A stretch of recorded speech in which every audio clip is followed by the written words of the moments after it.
श्रोते हो, मी माझ्या एका चारोळीमध्ये लिहिलंय की गुलाबी गोठवणाऱ्या थंडीत पहुडलेलं नदीचं खळखळणारं पात्र.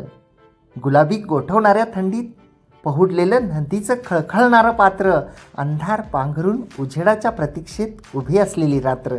अंधार पांघरून उजेडाच्या प्रतीक्षेत उभी असलेली रात्र. अशी ही गुलाबी थंडी. आणि मी दुसऱ्या चारोळीमध्ये लिहिलंय की थंडीत गोठलेल्या गंधाळलेल्या पहाटे. थंडीत गोठलेल्या गंधाळलेल्या पहाटे मंद वाऱ्याची झुळूक स्पर्शून गेली. थंडीत गोठलेल्या गंधाळलेल्या पहाटे मंद वाऱ्याची झुळूक स्पर्शून गेली. गवाक्षातून डोकावला एक किरण. गवाक्षातून डोकावला एक किरण. नि ती मला आणखी घट्ट बिलगून गेली. नि ती मला आणखी घट्ट बिलगून गेली. तर गुलाबी थंडीच्या अनुषंगानं मी माझ्या पुढच्या एका चारोळीमध्ये लिहिलं आहे की थंडीत गोठलेली रम्य पहाट. थंडीत गोठलेली रम्य पहाट. धुक्यात हरवलेली नागमोडी पायवाट. थंडीत गोठलेली रम्य पहाट. धुक्यात हरवलेली नागमोडी पायवाट. तर अशी ही गुलाबी थंडी आपण आपल्या आजच्या या शोमध्ये शब्दबद्ध करत आहोत. आणि आजच्या शोमधल्या पुढच्या एका कवितेकडे वळूयात, ज्या सुंदर आणि अप्रतिम अशा कवितेमध्ये अंजना कर्णिक मॅडम लिहित आहेत माटुंगा मुंबई येथून. अंजना कर्णिक मॅडम यांनी माटुंगा मुंबई येथून लिहिलं आहे. गुलाबी थंडीचा मास तनमना उभेची आस. गुलाबी थंडीचा मास तनमना उभेची आस. जीव होतो कासावीस तुझ्या येण्याचा भास. वाह, जीव होतो कासावीस तुझ्या येण्याचा भास. ही गारव्याची खुमारी अंगांगी उठे शिरशिरी. ही गारव्याची खुमारी अंगांगी उठे शिरशिरी. मितवारे ओढ अंतरी. मितवारे ओढ अंतरी. चल मिटवून टाकू दुरी. चल मिटवून टाकू दुरी. चल मिटवून टाकू दुरी. वाह, तर गुलाबी थंडीची तना मनाला लागलेली आस, जीवाचा झालेला कासावीसपणा मॅडमनी अप्रतिमरित्या या रचनेमध्ये शब्दबद्ध केलेला होता. श्रोते हो, आजच्या शोमधल्या पुढच्या एका सुंदर चारोळीकडे वळूया, ज्यामध्ये आसावरी कुलकर्णी मॅडम लिहित आहेत ठाणे पश्चिमेतून. आसावरी कुलकर्णी मॅडम यांनी ठाणे पश्चिमेतून लिहिलंय की थंड गुलाबी गारवा वारा वाहतो मारवा.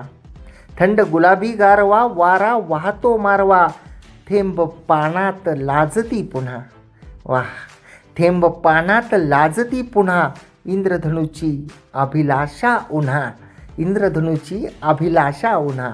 वाह वाह, तर थंड गुलाबी गारव्यामध्ये वाहणारा वाऱ्याचा मारवा आणि थेंब पानात लाजती पुन्हा.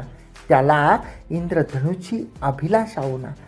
इंद्रधनुची जी उन्हाची अभिलाषा आहे ती त्याला असते. असं अप्रतिम असे शब्दांकन मॅडमच्या या सुंदर अशा चारोळीमध्ये होतं. श्रोते हो, आणि पुढच्या एका कवितेमध्ये प्रज्ञा सौदत्ती मॅडम लिहित आहेत गोरेगाव रायगड येथून.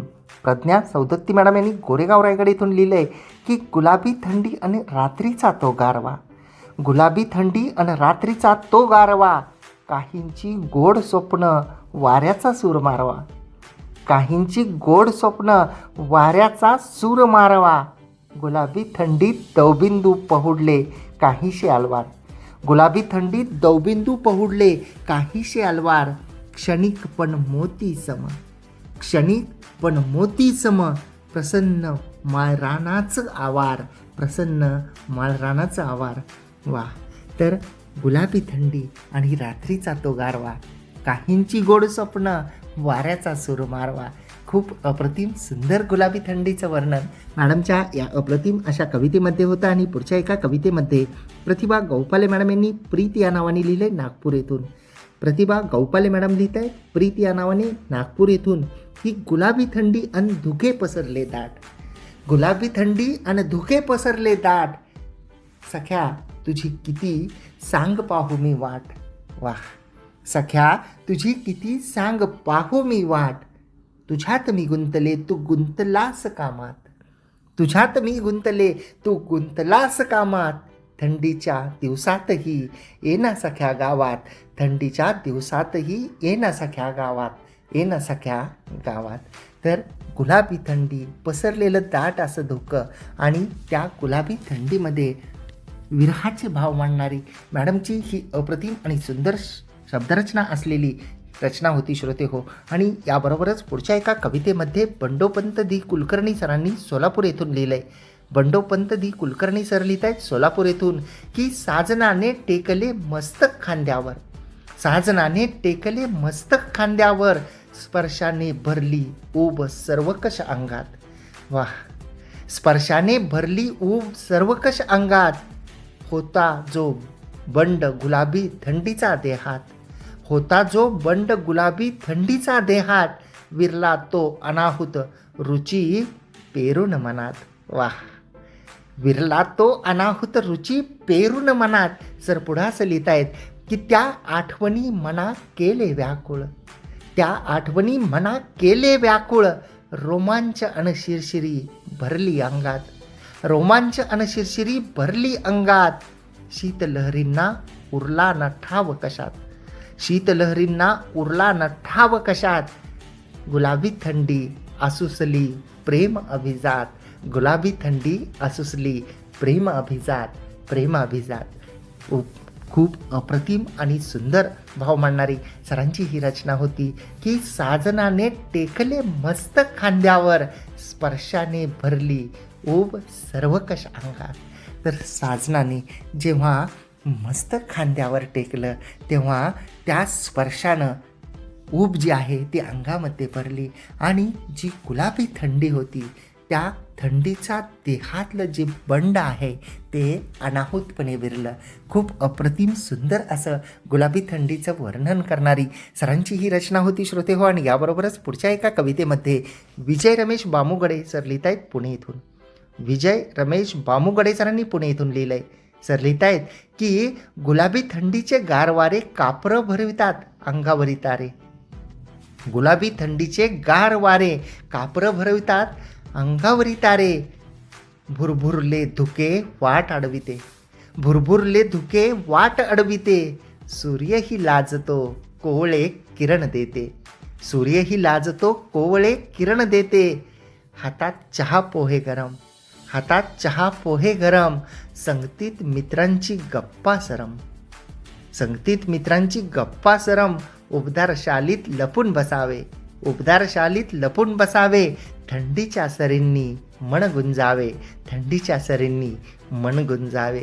वाह, तर गुलाबी थंडी कशी असते हे पहिल्या 4 ओळीमध्ये शब्दबद्ध करून सरांनी दुसऱ्या 4 ओळीमध्ये हातात चहा, गरम पोहे आणि मित्रांच्या गप्पांची मैफिल अप्रतिमरित्या शब्दबद्ध केलेली होती. आणि पुढच्या एका रचनेमध्ये गणेश गजानन केणे सरांनी गोरसई पोस्ट वडपे तालुका भिवंडी जिल्हा ठाणे येथून लिहिलंय. गणेश गजानन केणे सर लिहित आहेत गोरसई वडपे तालुका भिवंडी जिल्हा ठाणे येथून की वातावरणात सुटे थंडगार तो गारवा, वातावरणात सुटे थंडगार तो गारवा, स्पर्श होताच अंगाला घुमे मनात पारवा. वाह, स्पर्श होताच अंगाला घुमे मनात पारवा, कुडकुडणारी थंडी झोंबे शरीराला भारी, कुडकुडणारी थंडी झोंबे शरीराला भारी, ऊब मिळण्या अंगाला धडपडतात सारी, ऊब मिळण्या अंगाला धडपडतात सारी, धडपडतात सारी. तर तो गारवा, थंडगार गारवा आणि त्याचा अंगाला स्पर्श झाल्यानंतर भरलेली हुडहुडी आणि त्या हुडहुडीला ऊब मिळाल्यानंतर त्या ऊब मिळण्यासाठी धडपडणारे सर्वजण सरांनी अप्रतिमरित्या त्यांच्या या रचनेमध्ये शब्दबद्ध केलेले होतं. आणि याबरोबरच पुढच्या कवितेकडे वळूया ज्यामध्ये निर्मला विष्णू धापसे मॅडम लिहित आहेत माजलगाव येथून. निर्मला विष्णू धापसे मॅडम यांनी माजलगाव येथून लिहिलं आहे, गुलाबी थंडीतील गारवा झोंबतो माझ्या अंगाला, गुलाबी थंडीतील गारवा झोंबतो माझ्या अंगाला, आठवण तुझी येताच हसते मी माझ्या मनाला, थंडीतील गारवा अंगावर शहारतो, मग तुझ्या प्रेमाची ऊब मला सावरते, मग तुझ्या प्रेमाची ऊब मला सावरते. तर खूप अप्रतिम सुंदर असं गुलाबी थंडीचं वर्णन मॅडमच्या या अप्रतिम अशा रचनेमध्ये होते की आठवण तुझी येताच हसते मी माझ्या मनाला. खूप सुंदर अशी ही रचना होती. आणि याबरोबरच पुढच्या एका रचनेमध्ये प्रदीप बडदे सरांनी नवी मुंबई येथून लिहिले. प्रदीप बडदे सर लिहित आहेत नेरूळ नवी मुंबई येथून, अशा गुलाबी थंडीत तुझे लाजणे बुजणे, अशा गुलाबी थंडीत तुझे लाजणे बुजणे, घोर लावून जीवाला जाऊ नकोस साजणे. वाह, घोर लावून जीवाला जाऊ नकोस साजणे, स्वप्न सजलेली रात्र झाली जीवाची काहिली. वाह.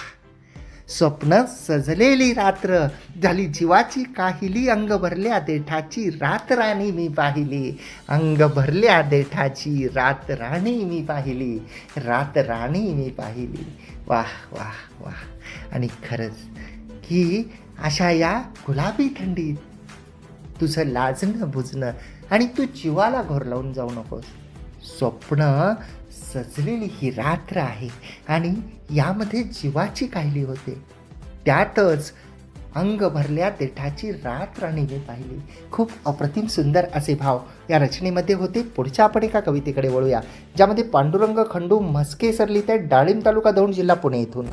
पांडुरंग खंडू म्हस्के सरांनी डाळिंब तालुका दौंड जिल्हा पुणे येथून लिहिलंय की हुडहुड ही भरली लागता थंडीची चाहूल.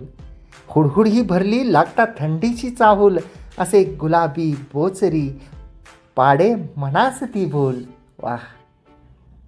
हुडहुड ही भरली लागता थंडीची चाहूल, असे गुलाबी बोचरी पाडे मनास ती भूल. थंडी लाजरी साजरी गोड गुलाबी गोजरी. क्या बात आहे. थंडी लाजरी साजरी गोड गुलाबी गोजरी, हवी हवीशी वाटणारी सदा मनी बोचणारी, सदा मनी बोचणारी. वाह वाह. तर हुडहुडी भरली की आपल्याला थंडीची चाहूल लागते आणि ती गुलाबी असते, बोचरी असते, ती मनाला भूल पाडते आणि ती गोड गुलाबी गोजिरी अशी थंडी कधी हवी हवीशी वाटते तर कधी बोचणारी वाटते. अशी ही गुलाबी थंडी सरांनी खूप अप्रतिमरित्या आपल्या या सुंदर आणि अप्रतिम अशा रचनेमध्ये शब्दबद्ध केलेली होती. आणि याबरोबरच पुढच्या कवितेकडे वळूया, ज्यामध्ये मेघा अर्बुज मॅडम लिहित आहेत सिंहगड रोड पुणे येथून. मेघा अर्बुज मॅडम यांनी सिंहगड रोड पुणे येथून लिहिलं आहे, गुलाबी थंडीत तुझीच आठवण तुझी गोड मिठीत, त्या गोड मिठीत तुझ्या सानिध्यात तुझ्यात विरघळून तुझीच होऊन जाणे, अशी गोड गुलाबी थंडी. वाह. गुलाबी थंडीत तुझीच आठवण तुझी गोड मिठी, त्या गोड मिठीत तुझ्या सानिध्यात तुझ्यात विरघळून तुझीच होऊन जाणे, अशी गोड गुलाबी थंडी. तर खूप अप्रतिम सुंदर अशी प्रेमभाव मांडणारी मॅडमची ही अप्रतिम अशी कविता होती श्रोते हो. आणि याबरोबरच श्री उमेश गुलाबराव धसके सरांनी दौलतनगर सातारा इथून लिहिले. श्री उमेश गुलाबराव धसके सर लिहित आहेत दौलतनगर सातारा इथून, ती पहाट ही आज शहारून गेली. क्या बात आहे. ती पहाट ही आज शहारून गेली, गुलाबी थंडीच्या मिठीत हळुवार कैद झाली. वाह. ती पहाट ही आज शहारून गेली, गुलाबी थंडीच्या मिठीत हळुवार कैद झाली, शहारली सृष्टी अन उठती रोमांच्या अंगी. शहारली सृष्टी अन उठती रोमांच्या अंगी, थंडी ती बहरली आता नानाविध रंगी. थंडी ती बहरली आता नानाविध रंगी. सरांनी पुढाच लिहिलंय की ओठांना प्रियेच्या स्पर्शून ती गेली, ओठांना प्रियेच्या स्पर्शून ती गेली, गालावरच्या केसांना झुलवून ती गेली. वाह. गुलाबी थंडी अन खळाळ त्या वाऱ्यात, गुलाबी थंडी अन खळाळ त्या वाऱ्यात, आज प्रिया माझी चिंबचिंब न्हाली, आज प्रिया माझी चिंबचिंब न्हाली, चिंबचिंब न्हाली. वाह. तर खूपच अप्रतिम आणि सुंदर असे भाव या रचनेमध्ये होते. सुंदर अशी ही गुलाबी थंडीच्या अनुषंगानं सरांनी पाठवलेली प्रेमकविता होती, ज्यामध्ये अप्रतिम असं शब्दांकन होतं की शहारली सृष्टी आणि उठती रोमांच्या अंगी, थंडी ती बहरली आता नानाविध रंगी. तर थंडी जी नानाविध रंगांनी बहरते, थंडी जिच्यामुळे पहाट शहारते, थंडी जी गुलाबी थंडीच्या मिठीमध्ये ती पहाट कैद होऊन जाते. खूप अप्रतिम अशी ही शब्दरचना होती श्रोते हो. आणि याबरोबरच गुलाबी थंडीच्या अनुषंगानं पुढच्या एका अप्रतिम अशा कवितेमध्ये सौ प्रांजली प्रवीण काळबेंडे मॅडम लिहित आहेत काव्यप्रांजू या नावाने वसई येथून. सौ प्रांजली प्रवीण काळबेंडे मॅडम यांनी काव्यप्रांजू या नावाने वसई येथून लिहिले. मॅडम लिहित आहेत की मैत्री गुलाबी थंडीची स्पर्श झालर हळवी. वाह. मैत्री गुलाबी थंडीची स्पर्श झालर हळवी, साज फुलतो सृष्टीचा दवबिंदू नक्षी नवी. साज फुलतो सृष्टीचा दवबिंदू नक्षी नवी, अलवार सूर्य तेज धुक्यामुळे लपलेले, अलवार सूर्य तेज धुक्यामुळे लपलेले, मृदू थंडीचा गारवा गाव स्वप्नांचे हेरले, मृदू थंडीचा गारवा गाव स्वप्नांचे हेरले, गाव स्वप्नांचे हेरले. वाह. आणि गुलाबी थंडी, मैत्री गुलाबी थंडीची, स्पर्श झालं हळवी. खूप अप्रतिम सुंदर असं शब्दांकन या अप्रतिम अशा कवितेमध्ये होतं श्रोते हो. आणि श्रोते हो, तुम्ही रेडिओ पुणेरी आवाज 107.8 FM ऐकत आहात आणि तुम्ही तुमच्या आवडीच्या शोमध्ये आहात, म्हणजेच हा खेळ शब्दांचा या कविता व चारोळ्यांच्या शोमध्ये माझ्यासोबत म्हणजेच आर्ज कैलाससोबत. आनंदी रहा, आनंद लुटा.